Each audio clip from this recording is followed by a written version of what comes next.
Uh-oh. Does that mean I have to repeat everything again? Yeah. Yeah. All right. Maybe just mention what we're on right now. Yep, so we've gone through the introductions.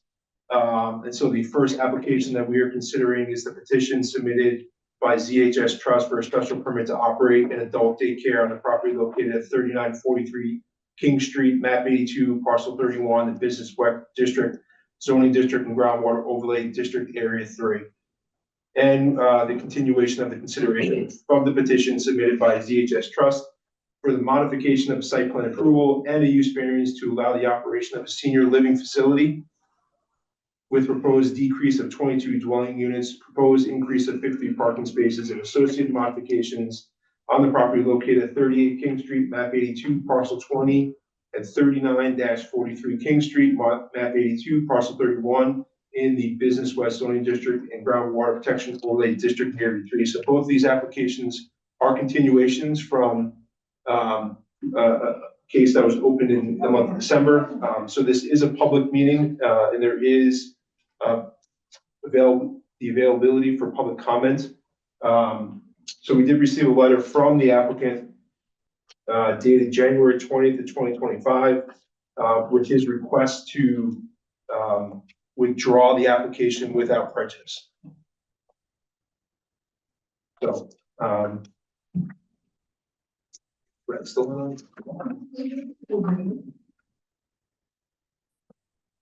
All right.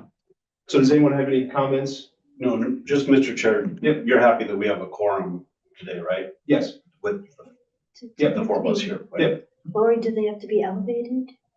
Oh, yeah, so just for this meeting, I'll also note that Jack Carney and Jeff Grabowski, who are the two alternates for the zoning board of appeals for these first 2 cases and for the next case, will be voting members for today.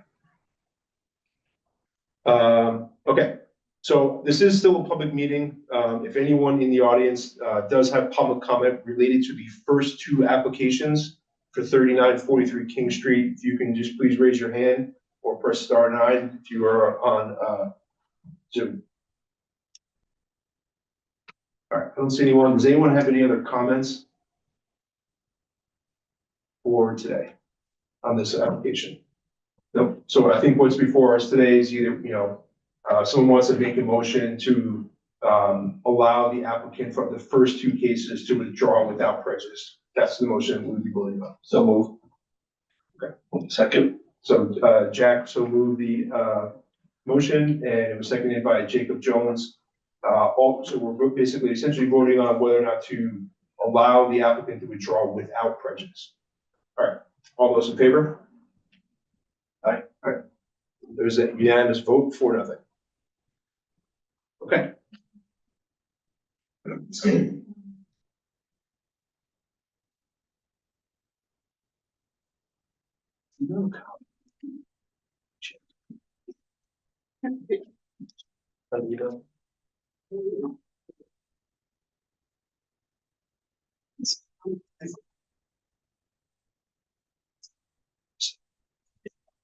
No, I haven't. One sec.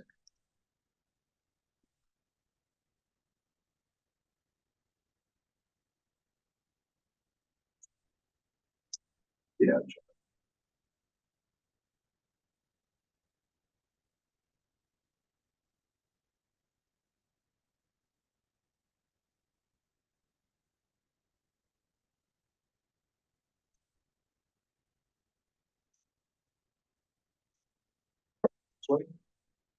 He is having an issue logging in.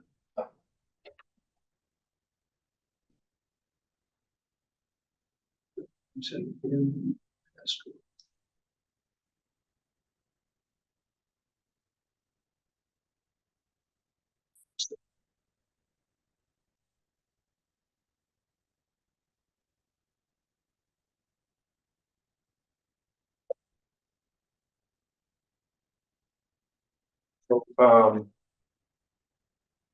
So next up on the agenda is the consideration of the petition submitted by Rajesh Ugalari and Pravati, Mendadupo, for a dimensional variance for the placement of an accessory structure / gazebo within the side yard setbacks on the property located at 2 Jacob Cobb Lane, map 82, parcel 26 in the residential C zoning district. Okay, if you want to just give us like 2 minutes to see if Brad can log in. It says he is watching the. Be watching it On YouTube, I think we can probably start, and if he says he's watching it online. So if you want to start with, you know, kind of just give us an overview as to why you're here and what it is that you're looking for. Yeah, I mean, first of all, actually, like, it's not the intention to go against the town law. This is the first time homeowner. We didn't realize actually, like, when we just gone through all the booklet, basically, it's the 200 square feet for not the permit, but we mistakenly got this one. And then we realized, like, we can keep like the 5 feet away, but we missed that the 120 square feet is the area that I can keep 5 feet away from the line. But this is slightly like 20 square feet extra compared to the 120 square feet. So that's the case. But this property, my home basically, it's a corner lot and it covered by the 2 roads, and a lot of area they provided at the front side of the home, but the back side of the home, I have exactly like the 25 feet from my foundation to the property line. And they along with the side area, but it's like a highly visible, probably like 8 or 9 homes in that area can visibly see it. So just to enjoy a little privacy, I think this is the one spot that I find backside of my home. But I try to protect the neighbor's interest by extending the fence to all the way. I mean, if I go with the bylaw, basically it's a 120 square feet allowed. So the gazebo without vegetation, I installed the 144 square feet, which is like 20 square feet extra.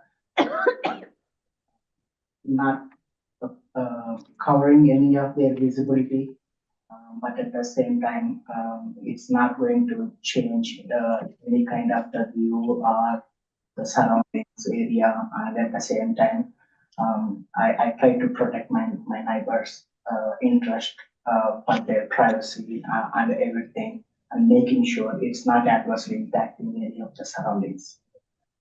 Okay. And the map and shows everything, like I have like a lot of the side area, but like 30 to 40% of the area is the forest with lots of trees and everything. So like whatever the area I have at the back side of the home, I have the probably like a little extra area on the side of the home, but it's like very, very highly visible to all the roads and everything, not giving any the privacy option. So that's the only concern I have. So that's why I'm humbly requesting the members to consider the situation.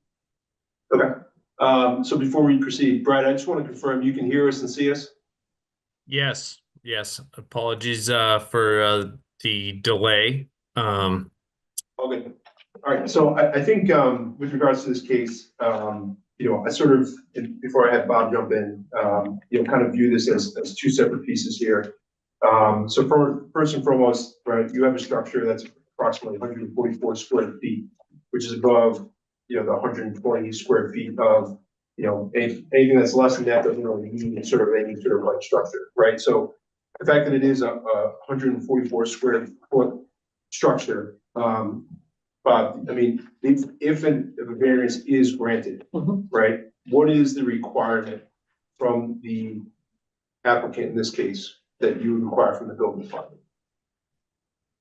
Well, It's essentially like a building plan, as-built it's plan. a building plan, because it's a structure over 120 square feet, I do need a building permit for it. Right. But I'm not really worried about, but in terms of the location, you would have to be granting a certain amount of relief to put this structure so close to the property line.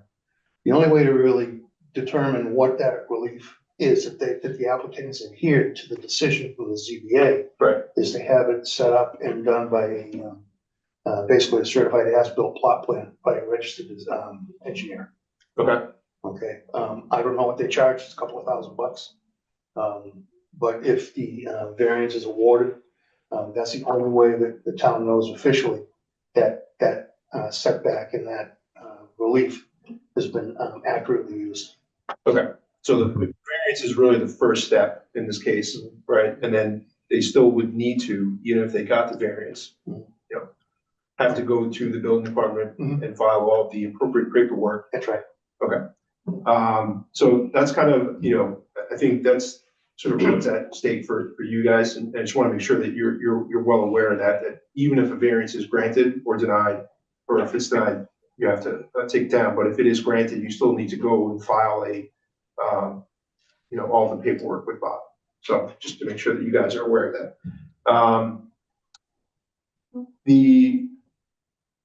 So I think the second part, and I think the part that what's in front of us today is sort of, so if it was under 120 square feet, right, you'd be allowed up to 5 feet to the plot line, right? Since it's more than that, you have to be 15 feet. Is that right? 15 feet, yes. 15 feet, right? So you're looking for essentially 10 feet of relief, right? The fact that we don't have an actual, you know, certified plot plan, right? And giving the 10 feet is sort of a guess from us. So as long as you are willing to sort of take the risk of, you know, if it's 11 feet of relief or whatever, you have to come back in front of the board. So just so to make sure you're aware of that. Does anyone have any questions for the applicant at this time? Mr. Chair, Sure. Jack. there's a white fence along that side of the property. Who owns the fence? And who do you name? Our fence, That's your fence? yes. Okay. Thank you. And on that line, based on the drawings and some measurements that I saw in the drawings, it looked to me like the fence, at least where the gazebo is about roughly a foot in from the property line on the other side, right? Yeah, so my property line is the other side of the fence, like the foot from the, Not exactly a foot, but like less around. than, yeah. And it's going very cross, and one side it's like 8 inches in the minimum, and by the going the other side probably like a couple of foot. If I may, just for the new members of the board who are kind of new to the town, every town has different regulations when it comes to fencing. Northborough is very, very lax on the fencing requirements. Anything under 7 feet does not require a permit, providing it doesn't create a blind spot. We do recommend that you mount the fence on your side of the property line so that if you had to maintain both sides of the fence, you can do it while still being on your property. So we usually say give it a foot, maybe a foot and a half. It's not something that the building and zoning department goes out and looks at. Okay, no permits required, no inspections done, okay, unless there's like I said, an obvious visual issue, creating a traffic issue, or if it's on 7 feet. So just to give you a background on the fencing in town. No, I appreciate that, and just kind of following on, I know the answer, but Bob, based on what you're saying, the setback still is from the property line, regardless if they put the fence within. It's the property line that is set forth in the registry of deeds, regardless of where any fence or any other structure is. Could you talk a little bit about it looks like you did some landscaping in conjunction with the gazebo. Can you talk a little bit about all that was done? Yeah, it's the pavers you're talking about, yes, it's the back side of the home, we did the pavers and then we installed the ducting wall. Okay, and that was for the specific purpose of the gazebo? First means, like you had that landscaping done. yeah, we wanna just use for the summer for like 3-4 months actually, just to sit outside and play with the kids and. Okay.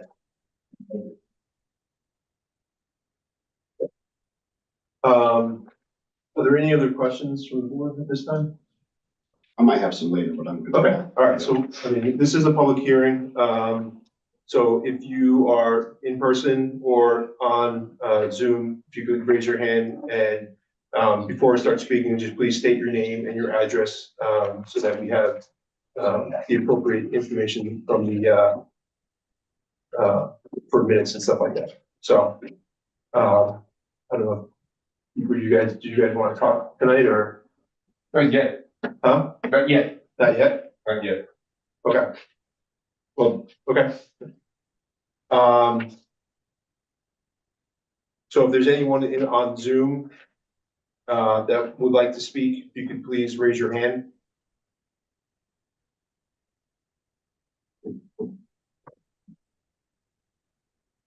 Jeff, if you want to confirm, oh, so we have one. All right, so Christine and John, if you could just unmute, and if you could just please state your name and address, for the record.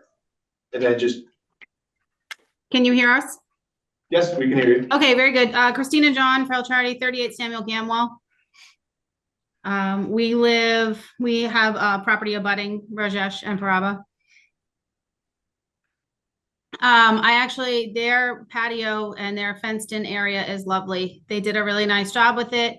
They have 2 small children. It makes sense that they would fence in the space just because, little kids riding little bikes and trikes and whatnot.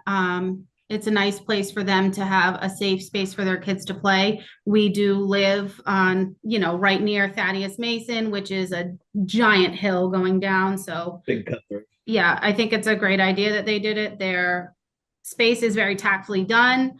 They have beautiful lighting. I think they put a lot of thought into it. I think it's too bad that the gazebo is just a little bit too large for our parameters here in Northborough, but we have zero problem with it. We think it's really well done. And we have zero problem. Okay, thank you. If you could just please confirm your address again. Sorry, I didn't catch the number. That's okay. 38 Samuel Gamwell. Okay, thank you so much. Yep. All right.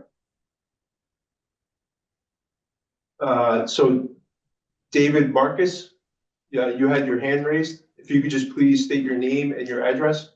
Sure. Yeah. My name is David Marcus. I live at 18 Thaddeus Mason Road. We've known Rajesh and Prabha since they moved into the neighborhood, and we know their kids. They're all lovely people. Their area is just exactly what Christine said.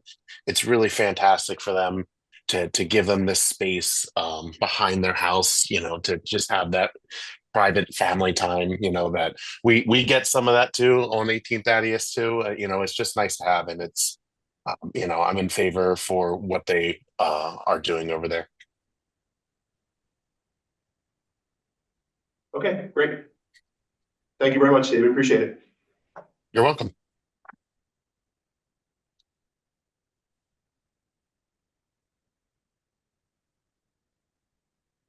All right, Peter Carney, if you could just Yep. please state your name and your address. Yep, Peter Carney. I'm at 22 Thaddeus Mason Road. Okay.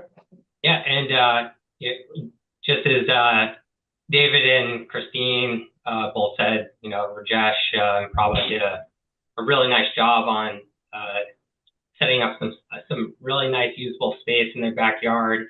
I think it definitely, adds a lot of value to the whole neighborhood, maintaining and upkeeping a great property, and making use of the space that they have. Corner lots can be a little challenging, and I think they've done a really nice job of creating a great space for the whole family to enjoy. Okay. Thank you very much. Appreciate that, Peter. Thanks. So next up, Carol Jones. If you could just please state your name and your address. Hi, hi, can you hear me? Yes, we can hear you, Carol. Good. I'm at 9 Jacob Cobb Lane. Okay. I am one of the original owners that built a house in Chatfield Notch back in 1992. And I Don't know if any of you were around back then, but at the time, that particular lot did not fit the actual plans that the builder had for our development. So their home had to be amended, meaning that the family room that all of us have, I mean, they were like cookie cutter houses, if you will. There were 6 plans. But for their particular home, they had to be amended because the lot was very narrow and long. And it also had to be adjusted with their neighbors and have the actual lot be changed to fit the house on it. And I applaud them for what they're doing because they not only are using all the available space, but they're doing it so, as what everyone else has said, I drive by their house every single time I leave my cul-de-sac. And we all know we can't control what our neighbors do, but in this sense, their children, never a problem, their yard, always well kept, and to be able to take what they've been given with the lot, 120 some odd feet, is nothing when you're looking at what I see when I drive by. So I just wanted to give a little perspective because it's not like they had a lot of options with the lot that they have. So that was just my 2 cents. Thank you. Okay, thank you, Carol, appreciate it.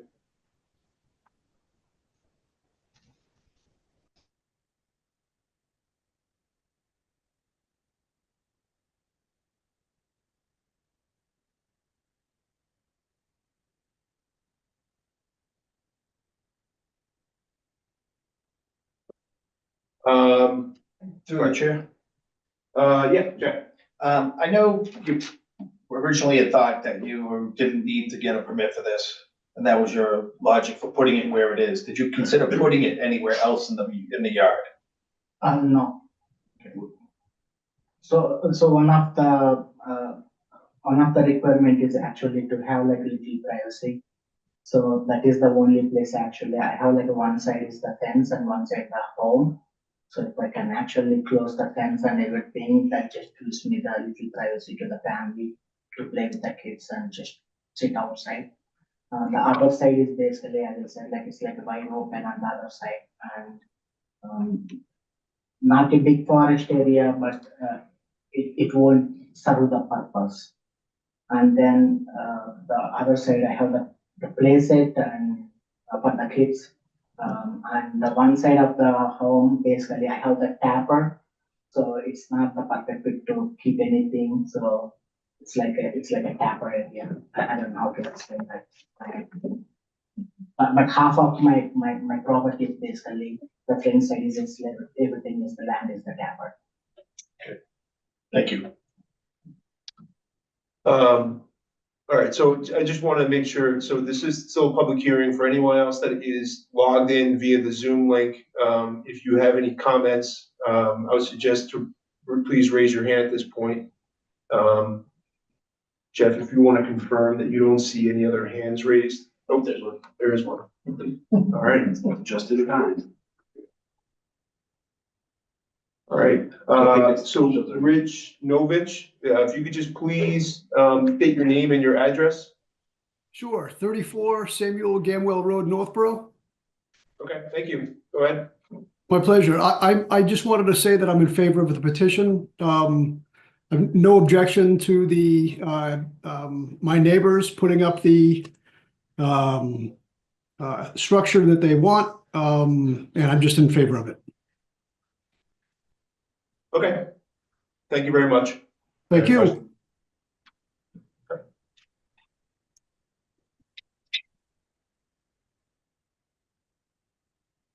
Okay. We have a question, Paul? Yep. I want to make sure we don't have anyone else from the Zoom. All right. So I'm Sandy Scott and I live at 5 Jacob Cobb Lane. Okay. I just want to say that what they've done with the yard is beautiful. It's subtle. And I don't think there's any other place they could have put it on the lot without it either taking down some beautiful old trees or basically being in the middle of the street. I mean, they would have been in the front yard practically. So what they've done is lovely and we're very supportive. Okay, I kind of have a question if I could. sure. Okay, so I totally understand that there were some violations of existing regulations, zoning regulations. And that was the first issue that was brought up, and we addressed that, and and Bob identified, the consequences. And that's for the judge to decide how to handle that. But other than that, I do not understand any issues that exist. And I would love to have someone to explain to me, if there are any, what they are. Well, I mean, I guess from what's in front of us today, right? So I can tell you, I mean, I guess why the applicant is here, Bob, I'll try to do my best. Go ahead. And then you can fill in. So obviously 120 square feet is sort of like the threshold for structures. Anything below that, you have up until 5 feet before the property line to build. If it's more than that, then it becomes an actual structure and you have to go through the process with the building department, specifically Bob. Then you also fall into sort of the setbacks that the zoning regulations spell out that basically every resident has to abide by, meaning, if you have a 15-foot setback, you have to build a structure that's 15 feet off the property line. This exists for every property in town. Of course, it's dependent on what zone you're in, how big the piece of property is, et cetera, right? So we're here today because this structure is over the 120 and is within sort of the side setback, right? So what's in front of us today is the decision of whether or not to grant the variance to allow them the relief so that the structure can stay. But there's not even one issue, the variance. That is the issue that's in front of us today. Yes. Okay, cool, that's all. Yeah, and so then I just wanted to make sure that my opening statement was basically the next step would be if the variance is granted, they still need to go through the process with Bob to file all. Totally reasonable. Yeah. Okay, thank you. You got it. Bob, did you have anything to add? No, well, just again, for some background for some of our newer members and for everybody here. In Northborough, when you have a corner lot, you technically have two fronts, okay? And because you got two fronts, you don't have two rears, you have two sides, okay? And the side setbacks in Northborough are typically a lot more generous than the backyard setbacks. In this particular section of town, if you were to have a backyard setback, it's 25 feet, okay? Because you have two fronts, you have two sides, and that allows you a 15-foot minimum setback, okay? That's the magic number. If you have a structure, again, as was said earlier, if you've got a structure that's less than 120 square feet, it can go to 5 feet to the property line. If it's over 120 square feet, it has to be the 15 feet to the line. Okay, you build it to about 5.5 feet to the line. So what you're asking for is a variance after the fact of building it. Okay, and that's why you're here discussing your case with the ZBS. Okay. Does that answer your question? No, but it raises another one. Have any variances ever been granted that are of similar nature? Yes. Yes. Very good, thank you. Okay, so I'll give the board one last opportunity to ask questions or have comments or. Yep, a couple just, do we know what year this house was built? 92. 92, okay.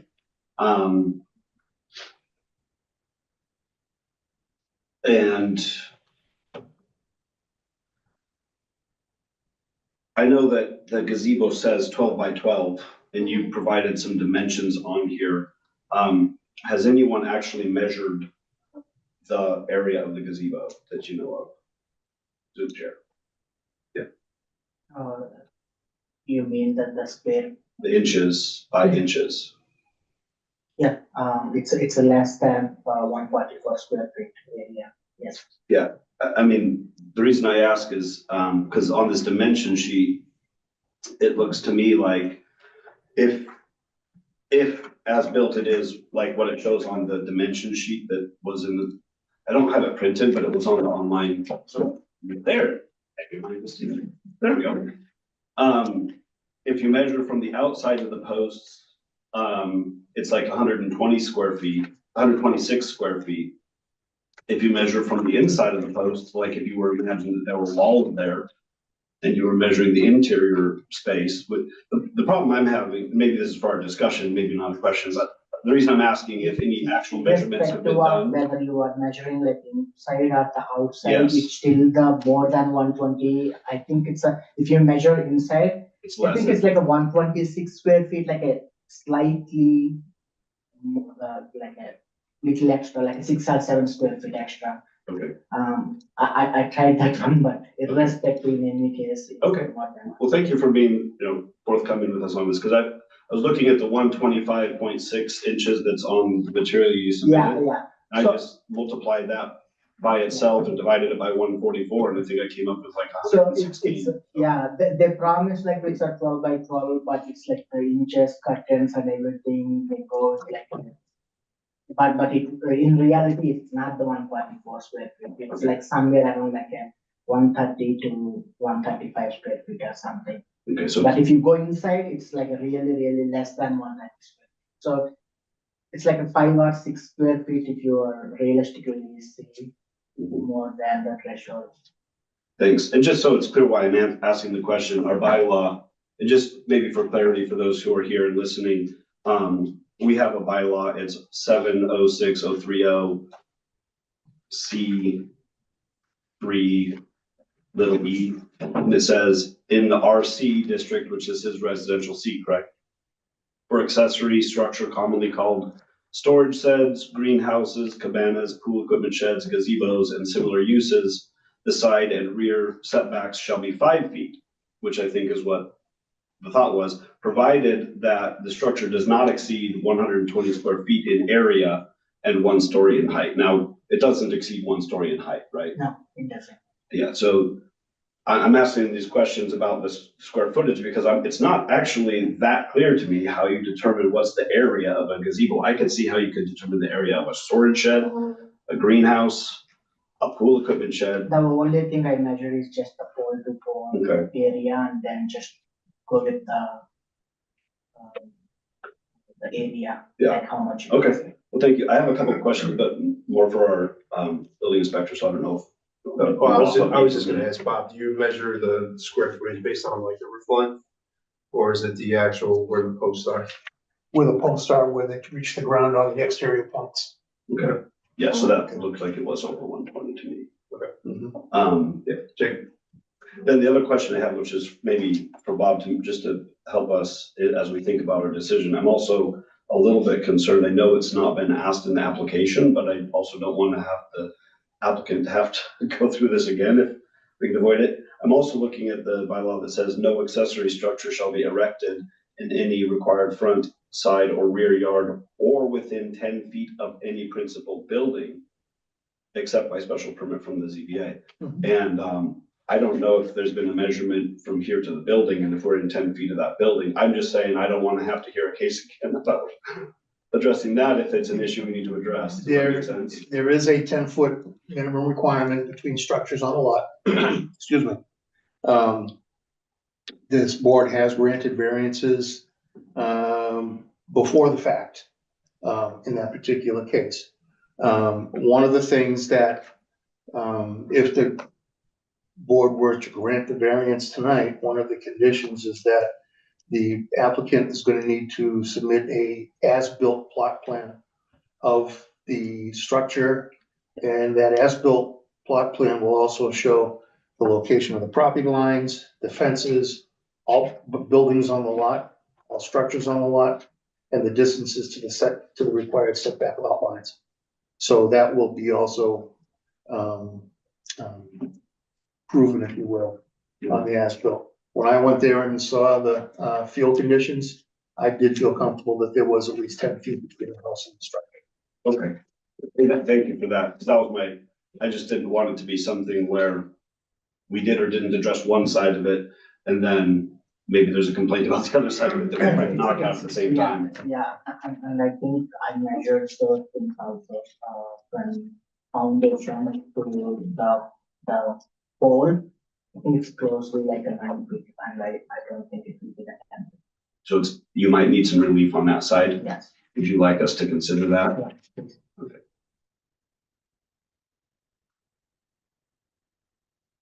That's all. Is that questions I have. Doesn't show. There's a rough This is- drawing that's not that clean. this The is mortgage the- inspection plan has 26.5 feet from the house to the lot line. So 12 of it is the gazebo. It's only 14 and a half, which couldn't be 5 and 10. It would have to be less than 10. That's what I was thinking. I'm not trying to cause more problems. I'm just trying to. No, no, I got you. As shown, so this is the assessors. It's not very accurate, Yeah, no, it's not. so I can see that there's hints of that. It's close. There But is is a, it 10 feet from the there is a deck? Or 3 10 foot feet deck, from the building? on that side of the home. 10 feet from the building, so the deck would be included. Well, Yeah, the next one, I don't think we'll worry about. And this was the drawing I was looking at. It said it was, I think, roughly 5. It looks like it's more than 5, probably, but less than 10. is what it seems like. I just don't want it to be an issue. yeah, If so we I try to guess address if something. need be, we, could this be included as a condition that we are allowed relief for that as well? If it's within 10 feet. You could do that. Okay. So that's something. That answers my question. Yep, we can consider that as a condition. I think anything else I have is just consideration. I don't have a question. Cool. Thank you for bringing that up. It's a good catch. All right. Are there any other questions, from the board at this time? Are there any other public comments from people on Zoom or in person? The only concern is the plot plan, right? So I have the option, the 2 options, right? Just removing the existing gazebo and replacing with the 120 square feet, the smaller one, then it wouldn't be any issue with anybody right here. Just having the slightly more, basically, all my effort is basically like that time that I spend, and the money I spend is like not used. It's like a 3 grand or something just to protect it. Actually, I run the extra mile, but the plot plans and everything, basically, I think if you, I'm not getting anything of those extra 10 square feet. All I am saving is the time and the money here. But if I go with the part time, basically, I wasted everybody's time here, and it's not beneficial for me and beneficial for anybody here. So would that be any chance that you can consider approving the variance without the plot plan? Yeah, so I mean, I think it was, you said approve the variance without plot plan. Yeah, so I think like, this was back to sort of what we opened with, like, the fact that we don't have the plot plan. And I think Jacob is making a point here, like, we're basically trying to, if it does get approved, and we can kind of even take a straw poll if you guys want, to kind of give you at least direction. Like, if we say, hey, we'll grant you 10 feet of relief, and you realize you need an extra 2 feet, well, then what we just granted doesn't mean anything, right? Because according to Bob, he said he needed an extra, 2 feet of relief. That's why like having the plot plan is important. So, I mean, I think there's 1 or 2 ways we can go about doing Is this. he asking for relief or is he asking for relief from Bob's requirements for a building permit? I think he's asking, he does not want to do the plot plan. Right, and we So, can't give that kind of relief. Oh, yeah.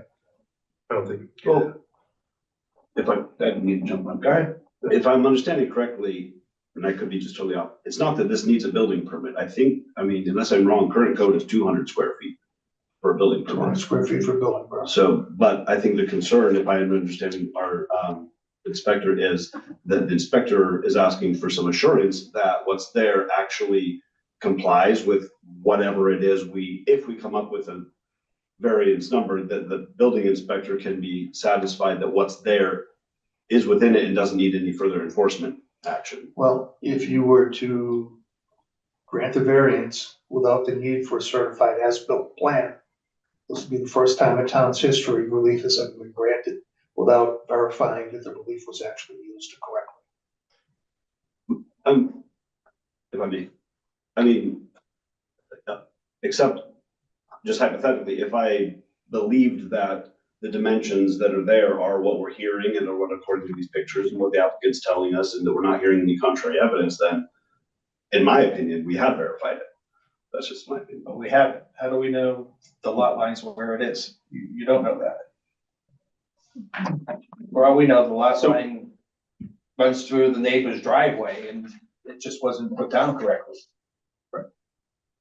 Those lot lines basically got from my neighbor's lot line. Yeah. So we respect it, so we didn't dispute any of those. Yeah. And when it comes to the lot lines, like there is like no dispute there. That's something that she got it and we just go by what she got. Okay, I think what we can do, if it's okay with the board, is try to break it down and take it into separate parts here, right? So I think at a high level, right, we are looking at the decision before us is to whether or not to grant approximately 10 feet of relief on the side setback for the structure that currently exists. And then if we're moving towards an approval in that category, right, then it's whether or not the as-built plan or, would be a requirement. Which I kind of lean towards, I think we need a plan. So I think if you guys wanted to start discussing while keeping the case open for a public hearing, I would say my initial thought, I mean, I can go first if that's all right, is that I don't see an issue with granting the relief here. I think it is an odd shaped lot. It's a very narrow lot, doesn't give a lot of flexibility in terms of how far you can build stuff off. I also think that the ask to take it down or move it is a bit too much in terms of the cost to the applicant. And I also think from a public good perspective, we've had 6 people who are all neighbors and butters. None of them have an issue with it. So in terms of granting the variance, I don't have an issue with that. So I don't know how anyone else feels, but you guys wanna? I just think there's the first question of granting, and then there's does it need an as-built plan and all that other stuff. Can we give grant relief from that perspective? Right, okay. I'm gonna need an as-built if you give a variance.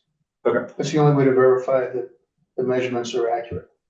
Okay, so from a straw poll perspective, I don't know if anyone wants to kind of just give like a general thought. Yeah, Jeff. Yeah, sure. I'm also in favor of granting the variance. Like Paul said, I was, the support for the applicant from the abutting neighbors is resounding.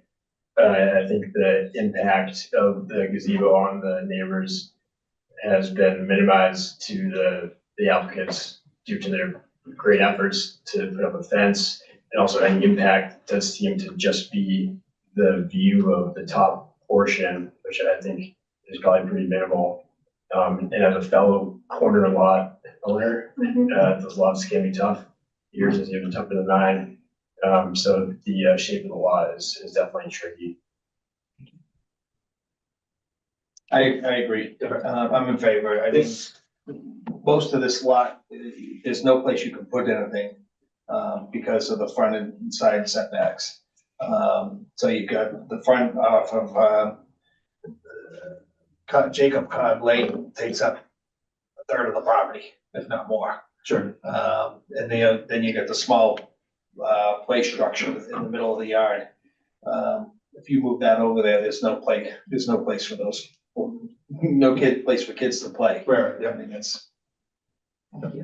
Brad, do you have any? You've been a little quiet tonight. Yeah. I mean, the fact that the neighbors and the abutters have chimed in and said that they don't have an issue. The fact it's a gazebo and it's not like a living apartment or in-law apartment or anything like that. I feel as though it has no issue on the quality of life for the direct abutter, and I'm in favor of granting this variance. Okay. Also, yeah, also in favor. I can give more reasons, but if you're looking for straw poll. Yeah. Specifically, I think the shape of this lot, and using my first grade terminology, it's a hot dog shape with a house that's in it like a hot dog, where most of the towns, especially like I just perused over RC zone district, but most of the towns, hot dog shaped lots have the house perpendicular to the hot dog with sort of the house separating the front and the back. And it's kind of, you got the clear privacy in the back and then you've got the front. Here we have the hot dog in the hot dog bun, and there isn't really anywhere on the sides of that for the ketchup and, you know, condiments. I'm sorry for the crude way of talking about it. There's just not that much space in the hot dog. And we've heard about why it doesn't really work to put it in the end. And that made sense to me. So I do think that the unique shape of this lot, which does not apply to any of the other lots that I noticed in this district, makes it a pretty unique case that I do think meets the standard for variance. I'm also considering that it's really close to the 120. There's no way to shave off 6 feet of a gazebo to make it under the 120, but like that does go into my consideration. I would like us to address the dimension between it and the house as well. Even though it wasn't in the original application, it looks like about 5 feet probably of relief we need for that. 10 feet for the side yard setback and 5 feet from the house setback. That's what I'm. Yeah, so I think then, I think my next question is to the applicant, right? So the board has given, roughly a high level opinion on your application, right? I think from the side setback relief, right? And again, we're doing the best we can based off the information that's in your application. Without a, concrete as-built plan, it's hard for us to sort of, be very specific in terms of like how much relief we're granting, right? So I think like, we can,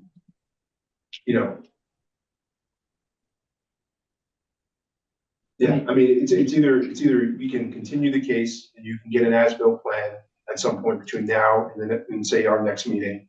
And then we can be very specific in what our approvals are, i.e. if you actually. I have a proposal. Is there an option actually, a building inspector could come and just take visibly the measurement when we are doing it, or it's not the case? No, it's your job as the applicant to present to the board the information they need.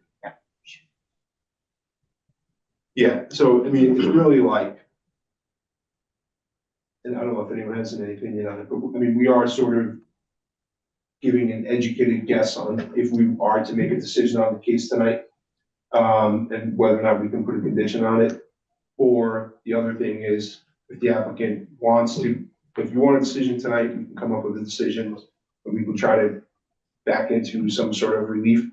But if you haven't to do an as-built plan, have to get to specific measurements, that might be a better option, but I don't know if anyone has any thoughts on that specifically, or if the applicant has any thoughts. The only the concern I have is actually like, whatever the reason that I am coming here for the relief, basically, end of the day, I'm not meeting it.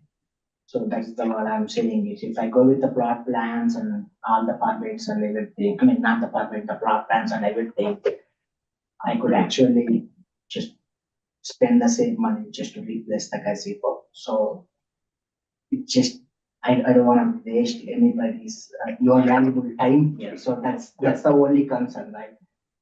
Right. I mean, if I just come up with like the 120 square feet, I can just keep it in the same. But I understand the Bob's concern as well. So that is the reason. Like, is there any other thing that you could suggest?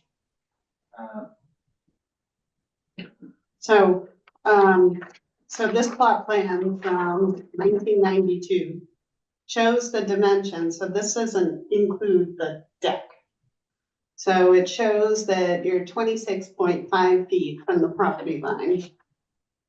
So if you take, they're approximately 5 feet, 5.5 feet from the property line with that gazebo. So if you take 26.5, you subtract 5.5, then subtract 12 feet, the size of the, then it ends up being 9.5 feet. Yep. But we have no idea the size of the deck.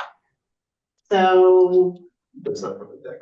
That's from that structure. 3 feet. is the measurement from the deck or from the structure? From the foundation.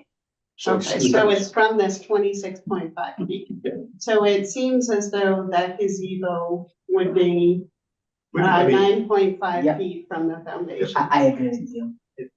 I just like, again, I think what's in front of us today is different than like the applicant versus Bob. Or not versus, but what the applicant needs to provide Bob, right? Yeah, Like, Right. we're looking at this saying, hey, it's an odd shaped lot. No one, neighbors, abutters don't really care, but no one has a problem granting you relief, right? But to sort of circumvent sort of what you owe Bob is sort of kind of outside of what we're doing here, right? We are looking at the zoning bylaws. We've already gone through sort of the details of it. The board basically agrees that we're gonna grant you the variance. The structure can stay, you know, we can put in a condition if the house is, you know, within 9.5 feet or 10 feet, so that there's no issue there, right? But in terms of like what you need to file with Bob is sort of outside of our, you know, purview, because it's kind of, Yeah. you know, that's, because it doesn't matter if you had built 100, if you had moved this, like if you move this to 15 feet and you don't need to come in front of us, you still need to file with Bob, right? Yeah. Is that correct? No? If he's not within 15 feet? Or I mean, If it's if it is within, If it's 120 square feet I'm or saying, bigger. Yeah.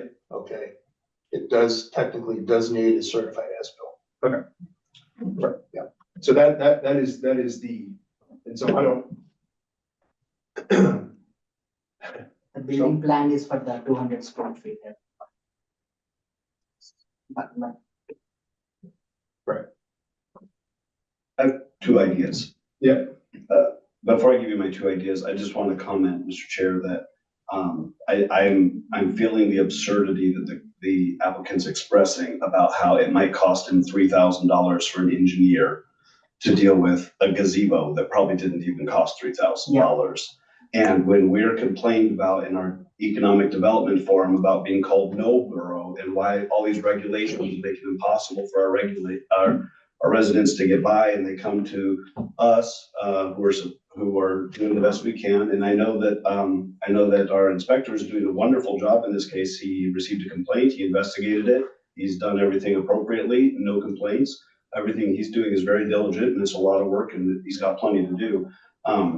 But to then say that, yeah, we'll grant you the relief, you're fine where you are, but now you got to spend $3,000 to prove it.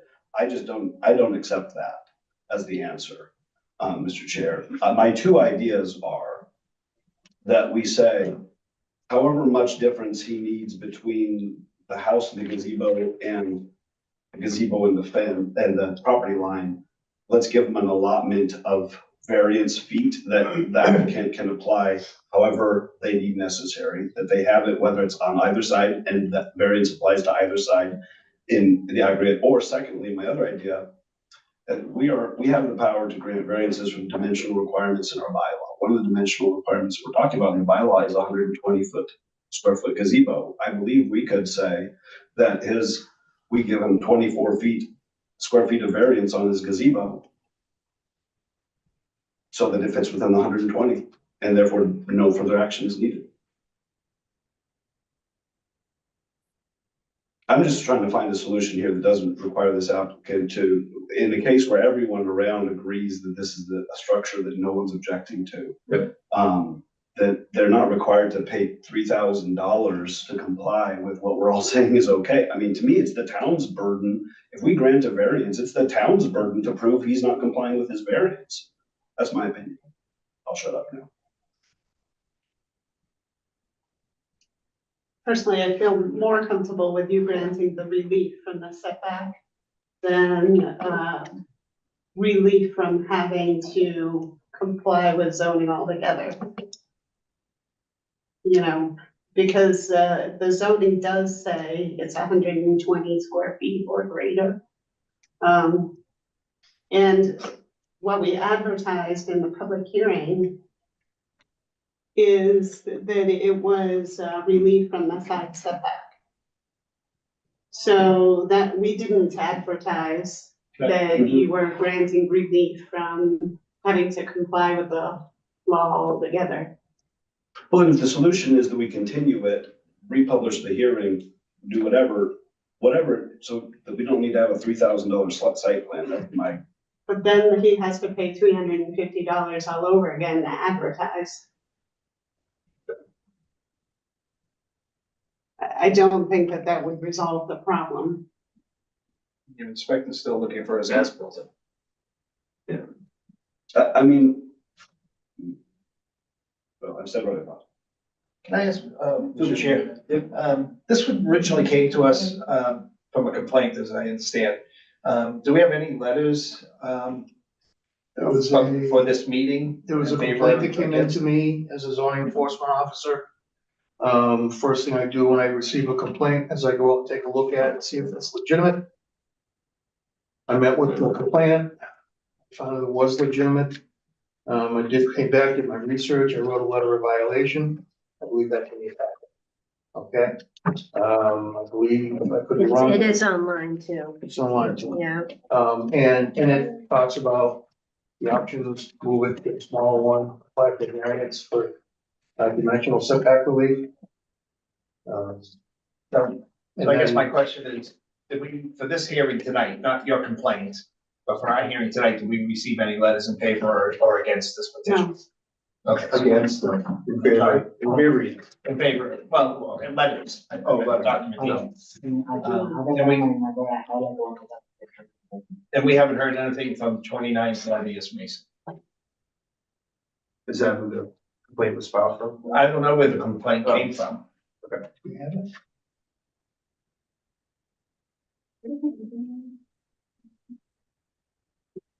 I don't know if we're privy to that kind of information. Actually, you are, it's all public record. I may have not included it. I usually include it in the complaint, in the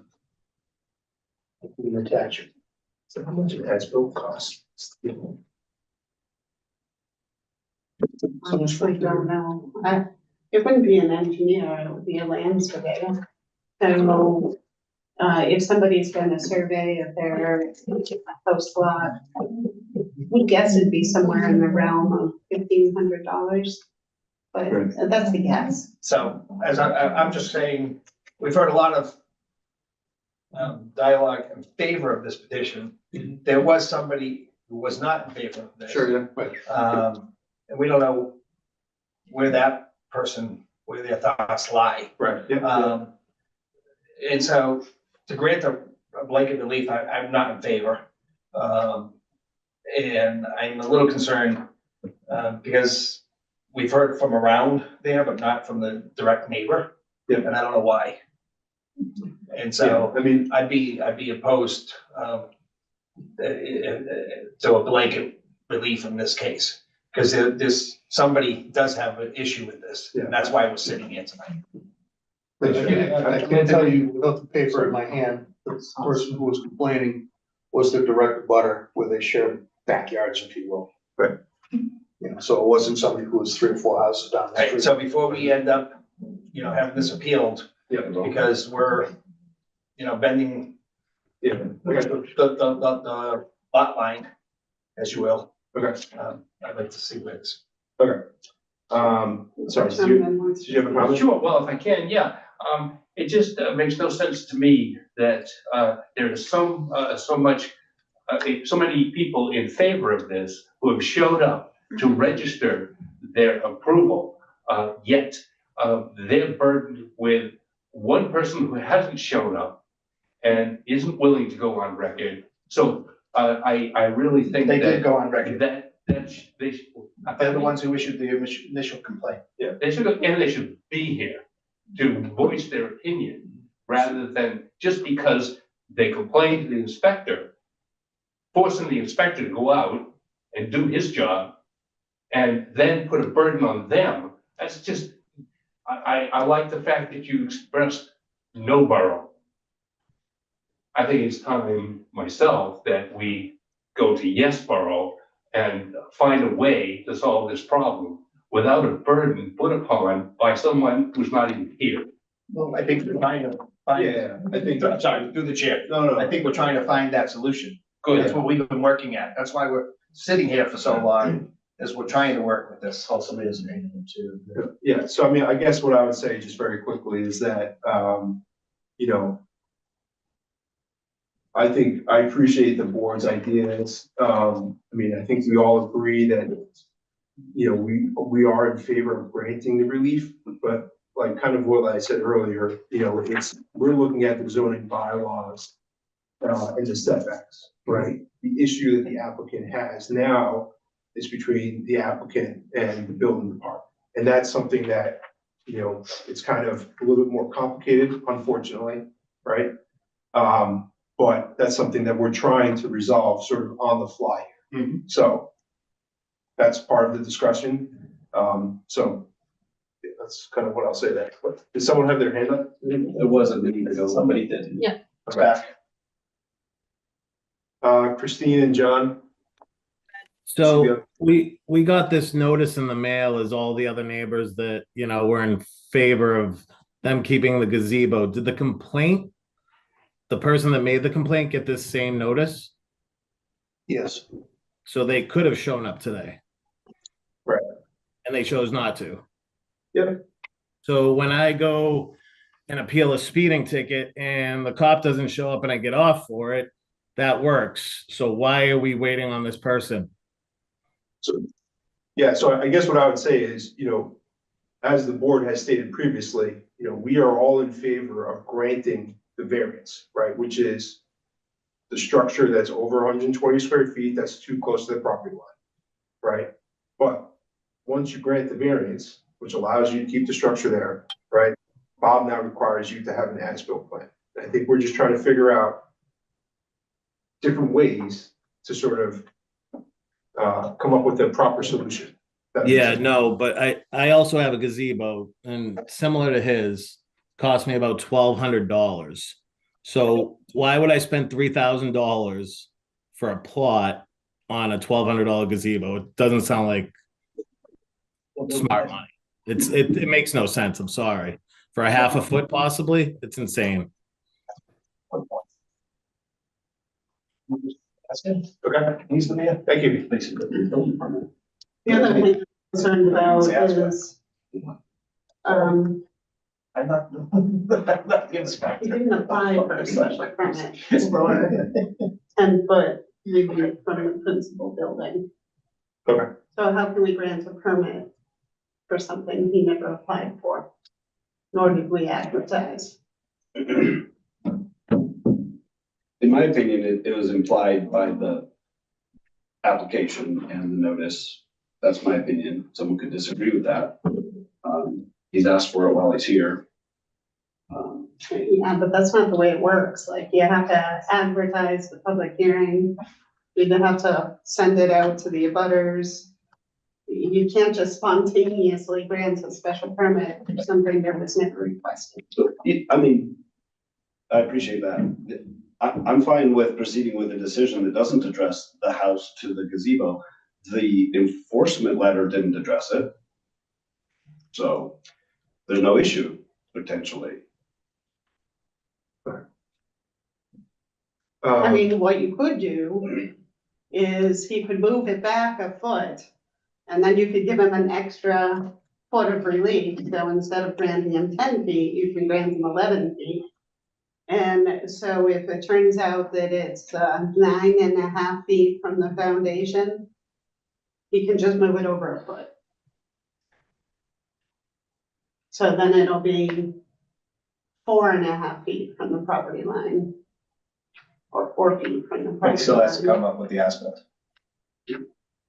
But that way he can address that problem. So you could, you know, try to address it in advance by giving him that extra foot of relief now. Right. And then you understand that if, when you do your as-built plan, it shows that you're not in conformance with that other dimension, you just have to move it over a foot and then you'll be fine.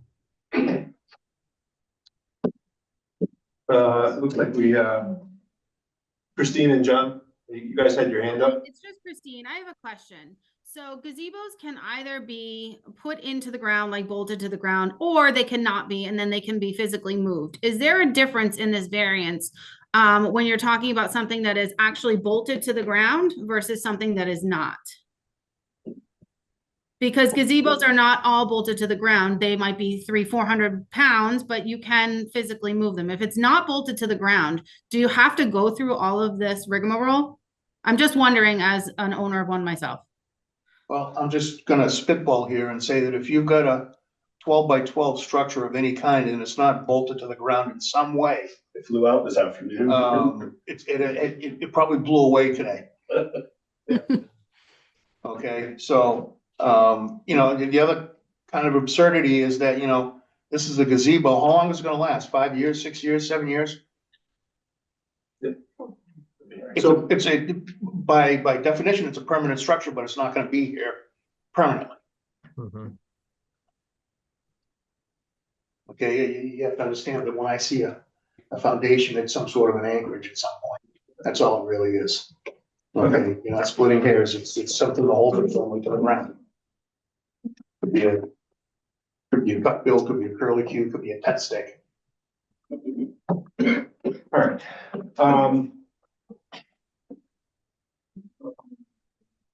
So we all agree, variance, not an issue. Correct. Yeah, I like Laurie's idea too. Which was, sorry, what was your idea? So instead of giving them 10 feet of relief, you give them 11 feet of relief. So Okay. then when he does his as-built plan, if it shows that he's too close to the house with the structure, he can just move the structure over a foot and then he'll be compliant. So Okay. he won't have to come back for a special permit. Yeah, so if I may. Yeah.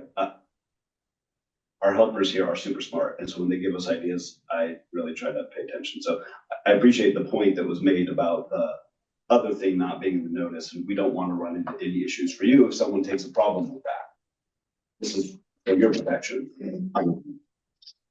The point that our planner pointed out, and so I like the planner's other idea. Let's give them 11 feet of variance on the side yard setback. Is that what I fully support that. And if I can, Mr. Chair, one thing that I do acknowledge, you know, we're all trying to be reasonable, problem-solving folks. It bears noting as a comment that these things can all be addressed ahead of time when people come to the building office before the building goes in. Right. Which is, I understand, we learn and we do things better the next time, but if there's anything we all take away here, it's, you know, if you're in doubt, check with Bob. He's a really nice guy. And we can avoid having to be in this place and then spending all the money. Anyway, that's just a comment. Okay. We do try to do that on a proactive basis. We have zoning interpretation forms which are available online. You fill it out, you give us your name and address and what you'd like to do.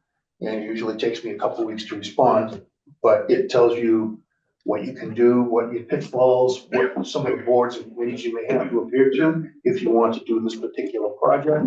One of the things is that, you know, you get a structure like what these people put in, you can buy it at Walmart.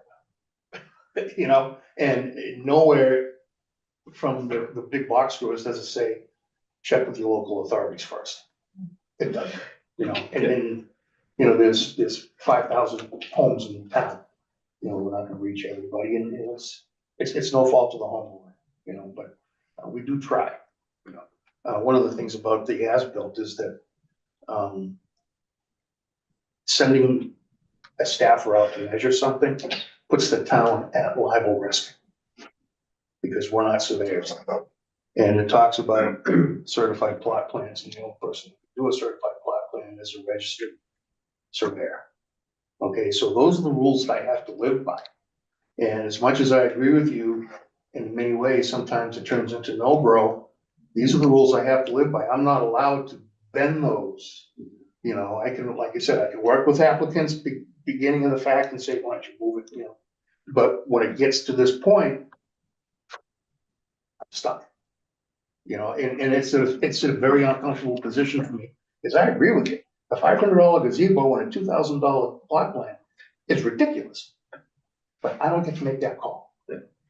That's what's been approved in the zoning bylaw at town meeting. You know, so it is uncomfortable. So, Mr. Chair, yeah, my proposal would be that we approve the variance. We don't include that as a condition. If he needs to do it with the building inspector, they'll do it with the building inspector. If they get a decision that they want to appeal, they can appeal the decision, but it's out of our hands. We approve it with no conditions. That would be my suggestion. Approve the 11-foot.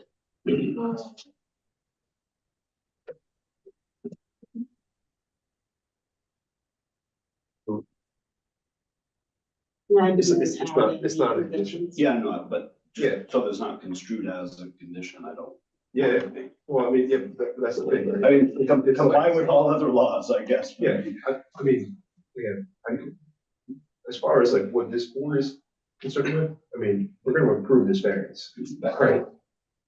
The next step, It's all right. it's out of our hands, right? Because I mean, it sets a really bad precedent, right, for overstepping, like, what is, I mean, I don't even know if we can do that, to be honest, right? Like, we interpret zoning bylaws, if we don't do what Bob's interpretation of. And again, to Jack's point earlier, like, the only reason why we're here is because someone said, this thing is too close to my property, right? We didn't go out there and say, hey, you built this gazebo. And Bob didn't go out there and say, hey, you built it too close. Someone filed a complaint with Bob, put their name on the record in public and said, hey, I need you to go and check this out. And that's why we are here, right? For no other reason. So, I mean. Man, just in my limited time on the board, we've had a few hearings. I've never had 6 abutters come in and support their neighbor, 6 or however. So I just want to say that I'm a bit touched at the support that's come to this hearing. We usually get 1 or 0 abutters who care about what's going on. The fact that 6 people wanted to take time out of their evening, and they're still sitting here, maybe watching other things on YouTube at the time. I'm kidding, but that they're here to support you. I'm touched by that, and I think that's the spirit of neighbors that's really positive. And I can't speak to the person who complained because I haven't heard from them. And so I don't cast any kind of judgment. I just don't know what the reason was. So I'm not going to speculate. But I just wanted to say that that's pretty impressive. Okay, thank you. Yeah, Mr. Chair. Yeah, go ahead, Brad. Yeah, I mean, I just want to reiterate what Jacob just said. I mean, the fact that a handful of neighbors / abutters have taken their time out to say that the fact that like this is not a big deal, they're in favor of it, I think goes a long way.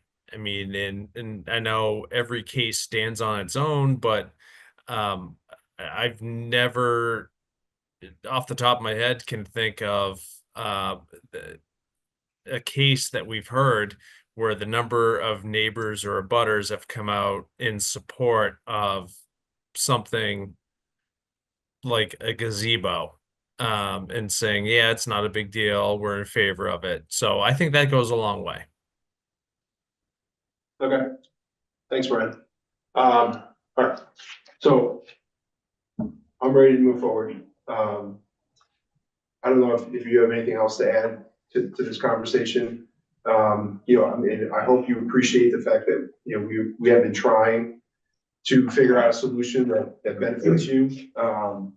You know, I feel like we've been pretty open with our discussions, and trying to give you as much information as possible. You know, I think that as a board, we do try to work with applicants as best we can. You know, so I hope you do appreciate that aspect of it. So unless anyone else has any other comments, I will entertain a motion to close the public hearing. Mr. Chair, I move to close this meeting. Second. Okay, so Jacob made a motion to close the public hearing. It was seconded by Jeff Lebowski. Okay, thank you very much. So we're just for, we're gonna vote on this. What's that? Vote on the motion. Oh, yeah, sorry. All those in favor? What's the motion? To close the public hearing. I said meeting, I meant public hearing. Yeah, so far, public hearing. Yeah, sorry. And then all those in favor? Aye. Brad? Aye. Aye, okay. So that was unanimous to close the public hearing. So the next step is for us to discuss in public, or to, not in public, to discuss the application, and then we will vote on the application. So appreciate your time for tonight. Thank you very much. Thanks. Yeah, you guys can stay if you want, but it's, so essentially what happened is we closed public hearing, so we can't take in any new information from the applicant, from abutters, from anyone else. But you guys can stay and listen to us. But okay, I think you kind of know. Or you can watch your movie. Thank you. Call in the morning. Okay, I mean, I guess for me, I don't think my position has changed. You know, I think that this is not a cheap lot. I think that there's no detrimental to the public good. I have no issues granting 11 feet of relief or whatever, 11 feet of relief, into the side setback. And, you know, doing, you know, essentially granting the variance. So, I mean, my position has not changed. I also do think, I think Jeff was pointed earlier, like, there's only so much we can do in terms of what the ZBA is and what Bob has to, and his requirements are. You know, they can hopefully come up with a creative solution, but ultimately, I feel like that's a little bit sort of out of our hands. So that's my position on it. I don't know if anyone else has anything to add. I'll go. Yeah, my position is still in favor of granting the variance. I support the support granting 11 feet from the property line. I think all the elements and variance tests are met and satisfied. That's all I got.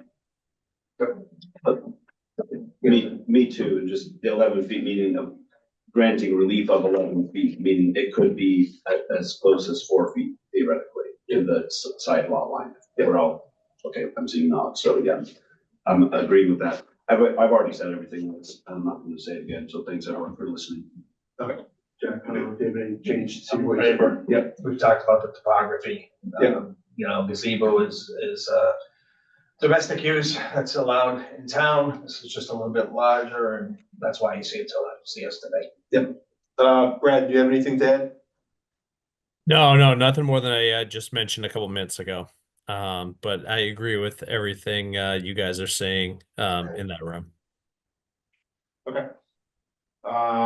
So I think the only adjustment to the preliminary decision is basically to grant the variance to allow an encroachment of 11 feet into the 15-foot side yard setback for the installation of gazebo per section 7-06030, table 2, density dimensional regulations, table 2 for this application. Mr. Chair, could I suggest that where our finding about the conditions or whatever, I can't remember what paragraph it is. I would like the decision to be clear about conditions owing to the shape, including the very narrow space of the uniquely narrow shape of the lot, combined with the positioning of the house within that lot, which was built before I think the applicable bylaw would have applied. So we can't say that's their fault. That's what I'm saying. You don't have to say that. The hot dog, the relative. The hot dog The issue. beans on the side? Okay. The finding of fact number 13 says the zoning board of appeals found that due to circumstances relating to the topography and shape of the lot, a literal interpretation of the zoning bylaw would involve a substantial hardship. Could you just add a second sentence to that? The issues with the shape include its uniquely narrow space for the side yard. I just want an issue with that. I think whenever we can have more detail on that piece, any review in court, should there be one, heaven forbid. Sure. Appreciate us having more detail. Can you repeat that? I just want to make sure I get it right. The issues with the shape of the lot include the narrow shape of the lot corresponding with the long side of the house, which is unique to this lot. So it's really super technical terms. the long shape of the house. I'm just trying to provide some extra details. Which one's the bond? What was the last couple of words? Which is unique to this lot, which that part's probably in there somewhere. You probably already have the unique part, but, sorry to be redundant. We can send out a preliminary draft. Okay. If anyone has any comments, Nothing else. they can adjust. I'm fine with that language. I just know that the guidance we get is like more specific to be about those factors. Can I say, the issues with the shape of the lot include the narrow and the long shape Yeah, there you go. Improve on it is just, We can wordsmith this tomorrow. of the house, which is unique to this lot. yes, Okay. yeah, thanks. The hot dog. All right. Any other comments? No. Is there a motion to approve the variance with the 1 feet? Yep, Mr. Chair, I move to approve the applicant's request for variance in the amount of 11 feet of variance for the side yard setback for the gazebo. Which is that? No. So Jacob made a motion to allow for 11 feet of encroachment into the 15-foot setback, side yard setback for the installation of the gazebo. Second. Brad seconded, Jacob made a motion, Brad seconded, all those in favor? Aye. We have a unanimous vote, and then Brad? Aye. Okay, that's fine. Okay, great, thank you very much. Thanks to you. Yeah, sorry for the, Thanks for listening on yeah, appreciate it. So we should have that filed. Usually Paul comes in on Friday to sign, and then we put it up to the town clerk's office, and there's a 20-day appeal period. So once you get the decision, you record that at the registry of deeds. So very you get the original at the end of the 20 days. Okay. Cool, thank you. Thanks for coming in. Everyone. Good luck. So next up is the consideration of the ZBA minutes from January 6, 2025. Does anyone have any comments, corrections, concerns? Is there a motion to approve the minutes? Make a motion to approve the minutes as drafted. Second. Jack made a motion to approve, seconded by Jeff. All those in favor? Aye. Brad? Aye. All right, so the minutes are approved. Consideration for the economic forum meeting minutes held with the planning and select boards. Those held. Oh, you didn't. Michelle, do you have Were those approved by planning board, I think? Yeah, they were. They were. Okay. Did anyone have any questions or comments with regards to those meeting minutes? Is there a motion to approve the joint meeting with the select board, planning board, zoning board on December 11th, 2024? So moved. Okay, so moved. Jeff made a motion, or I'm sorry, I made a motion. So moved. Is there a second? Ready? Second. Brad seconded. All those in favor? Aye. Aye. Brad? Aye. Yep. Aye. All right, so, our next meeting is, do we have any cases for February? We do not, however, the public hearing, so normally you do a joint meeting with the planning board to discuss the zoning. Yep. And unfortunately, we were very late coming up with a final version for the public hearing, for second meeting. So my suggestion, so that date is February 18th. So maybe instead of meeting on the 25th, you would want to join the planning board for public hearing on the 18th. Anybody have little kids who have gone on vacation? I'm gonna be in Phoenix, I can do remote, but. So on the 25th or the 18th? So the planning board, public hearing will be on the 18th. So if they meet online exclusively. So if you don't have any feedback on the zoning, so I'm waiting to get some last minute changes from that. From Amy Crosby, she's the acting chair since her chair resigned. So once I have those, then I can send out to you the draft, so you can look them over. If you have comments and aren't able to make the February 18th hearing, then certainly you can send those comments in writing. And I'll share those with the planning board. Otherwise, happy to have you join on the 18th. That works for me. I'm actually flying up to 19th, so I'll even be here. 18th is Tuesday, right? It's Tuesday. Yeah. I think that should work for me. But let's check this good. It's school vacation, so I gotta check. I'll do that check with the bosses. So If you have another announcement, I can just sure. continue talking. So we picked a date for the independent forum for the Jefferson Street project, which is pretty much on Blake Street in a portion of Spear Street. So that's going to be at 6:30 p.m. on February 26th in the public library. Hope you can all come. There will be a significant increase for the construction. So really want to have good attendance to make sure that the design is something that people have to deal with. Street Lake Street, Pocket Park, and a portion of Pier Street that goes to the War Memorial Park. 6:30. No flyers. So we have a CBA meeting on the 23rd. So they're going, we canceling now, or are we still waiting? I think in between now and That's like another week. dates again. That was very key.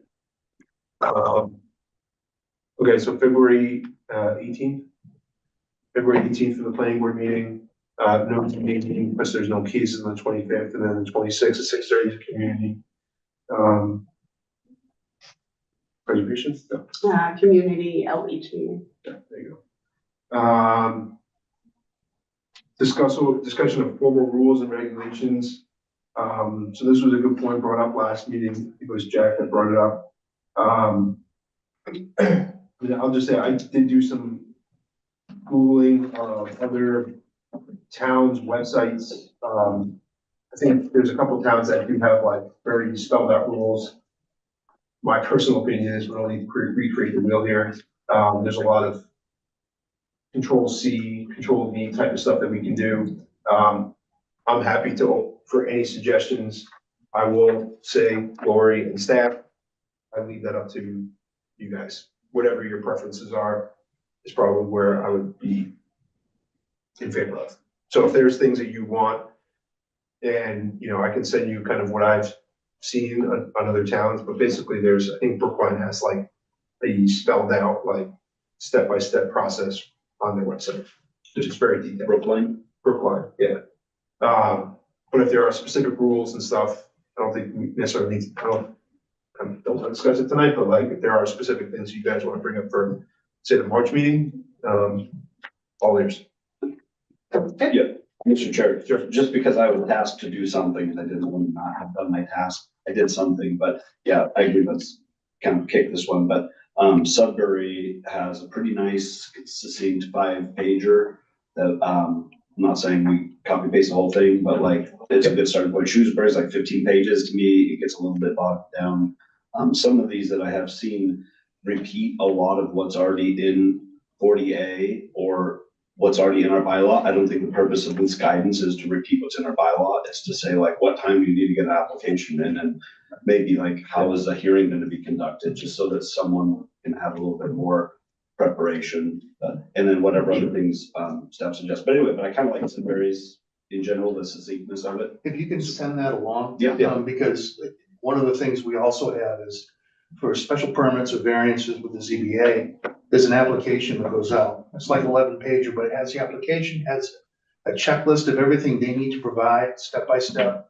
Kind of gives the background of how everything works out.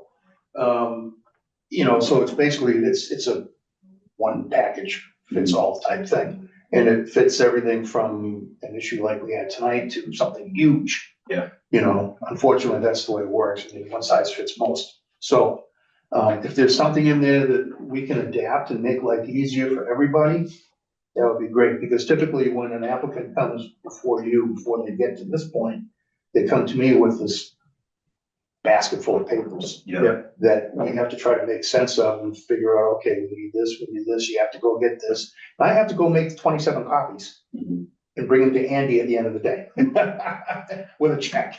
Well, you know, and to me, I think our regulation should say, like, look, you need to come prepared, having reviewed the applicable law, to know if you need to ask us for a variance or if you need to ask us for a special permit, because it shouldn't be on Bob to have to figure that out. So again, that's where my, you know, whether it's a complaint or whether it's a zoning interpretation form. Yeah. That's where that kind of gets settled out, Mhm. you know? So I put a little homework on their behalf. Yeah. Because I mean, let's face it, it's complicated, you know, especially if you get somebody who's never done this before. Now you have a land use attorney, they kind of know the drill. But, you know, the interpretation kind of sets a roadmap, if you will, about what they're gonna need to do. You know, and if that's what they wanna do, and they're gonna need a special permit or a variance, I usually print out and give them that application package right away. And I review it with them, you know. Then they go do their homework, they come back, I review it. If everything is complete, I signed it off. Obviously he was missing a block plan tonight. Yeah. So, you know, that made things difficult for the board. That's why I typically insist on it, and just, it didn't materialize. Yeah, and also when they do, file the application, I look over, and I did tell them that they needed the plot plan. We had that sit down conversation, and of course, they wanted to, try it without. And, so, you know, I had given them some suggestions. Oftentimes I prepare the maps, I help them with the maps.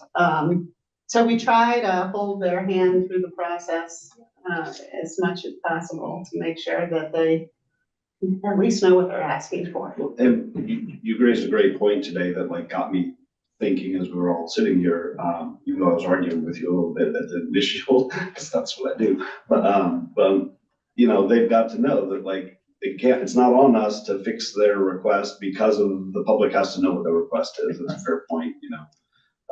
There may be some way to, anyway, but yeah, they need to know that there's a consequence in how they frame their petition, and they need to do a little bit of homework to figure that out. So anyway, I'm just saying I agree. But anyway, yeah, but Sudbury, I kind of like that as a starting point. So our planning board has extremely detailed ones. I'm like, that's way too much. And we actually already do, just so you know, we have a 40B guidelines. I found, didn't know we had them. Haven't seen one of those, so. And as far as site plan review is concerned, a couple of years ago, we changed the zoning so that you guys are held to the same planning board rules and regs. Yes. Yep. So I guess what I would suggest, if it's okay with you, Laura, is that if you guys see stuff at different towns or something that's interesting, if you don't mind, or anybody, Send it to me. we'll send it to you guys, and then you guys can. Yeah. I think as long as we're moving that boat in the right direction. And then we can have a draft, and then we can kind of just go forward. All right, does anyone else have any other things that they want to discuss? Susan's not here, so we won't know about community affairs, but I'm sure that there's a meeting somewhere. Okay. Next week. I don't have anything else. I'll entertain a motion to adjourn. So moved, seconded by Jeff. All right, Brad, any other final comments? Nope. No, All right. no, Mr. Chair. All those in favor to adjourn? Aye, Brad? Aye. Have a good one. See you, Brad. Thanks, everybody. Have a good night.